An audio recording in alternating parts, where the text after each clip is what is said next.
Je pense que mon petit ami ment à propos de son divorce. Moi, 42F, et mon petit ami, 48M, sommes ensemble depuis 5 ans.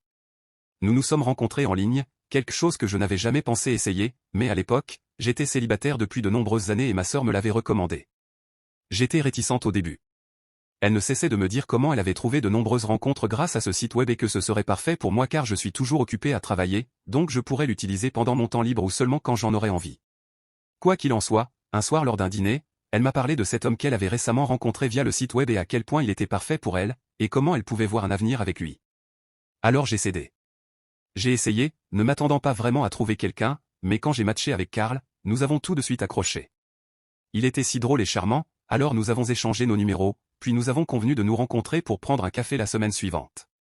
Quand nous nous sommes rencontrés pour ce café, Karl m'a dit qu'il venait de divorcer de sa femme, 46F, avec qui il avait une fille, 25F. J'étais d'accord avec cela, je ne suis pas vraiment du genre jalouse, et il m'avait assuré qu'il était prêt à passer à autre chose et que leur relation était morte depuis longtemps.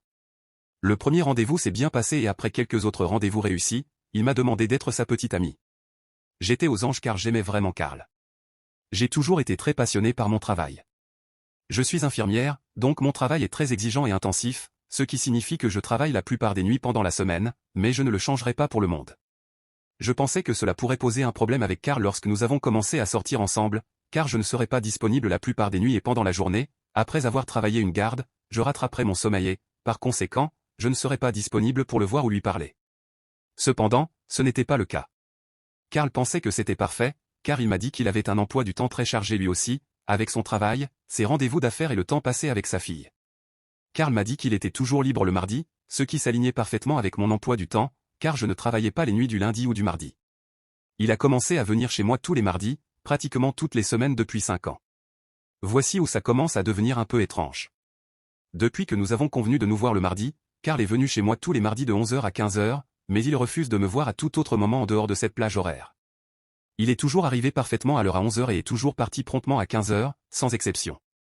De plus, à chaque fois qu'il vient, il amène ce petit chihuahua sale avec lui. Eh bien, la semaine dernière, j'ai découvert que ce chien qu'il amène appartient à son ex-femme. Son excuse était qu'il aime promener le chien et qu'ils marchent ensemble 16 km tous les jours, mais qu'il travaille trop pour s'engager à avoir un chien lui-même. J'ai trouvé cela très étrange, mais je ne l'ai pas interrogé davantage à ce sujet. Je sais que 16 km peuvent sembler beaucoup pour promener le chien tous les jours, et pour être honnête, je n'y crois pas vraiment moi-même, mais je sais qu'il promène régulièrement le chien, car chaque mercredi et jeudi, il m'appelle pendant qu'il promène le chien. Cela se passe toujours entre 16h et 18h30, encore une fois, sans exception. Il termine toujours l'appel exactement à 18h30 et appelle toujours à 16h. En tout cas, il y a 2 ans, j'ai reçu l'appel redouté que mon père était décédé. J'étais complètement bouleversé car il était mon plus grand soutien et il était toujours là pour moi.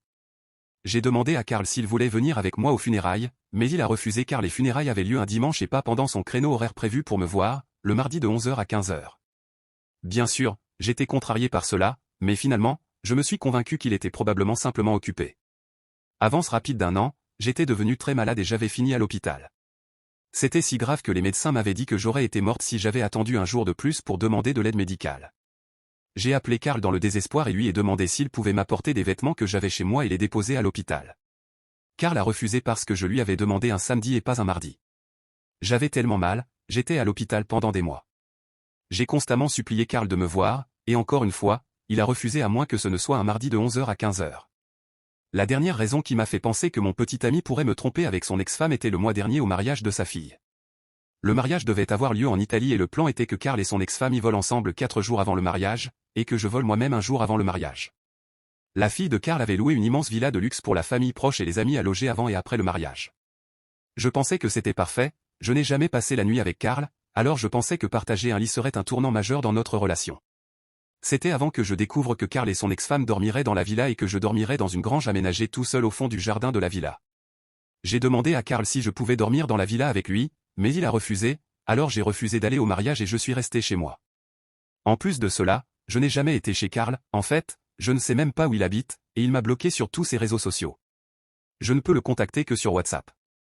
Je pense que Karl a peut-être menti quand nous nous sommes rencontrés pour la première fois à propos de son divorce avec sa femme. J'ai l'impression qu'il a en réalité une liaison avec moi et qu'il trompe sa femme. Il est si secret avec moi et semble toujours avoir beaucoup de contacts avec elle. Ou peut-être qu'ils ont décidé de raviver leur relation après leur divorce? Ou peut-être que je surestime tout cela et qu'ils sont simplement de très bons amis, je veux dire, ils ont une fille ensemble. Alors, Reddit, suis-je en train de devenir folle? Que devrais-je faire?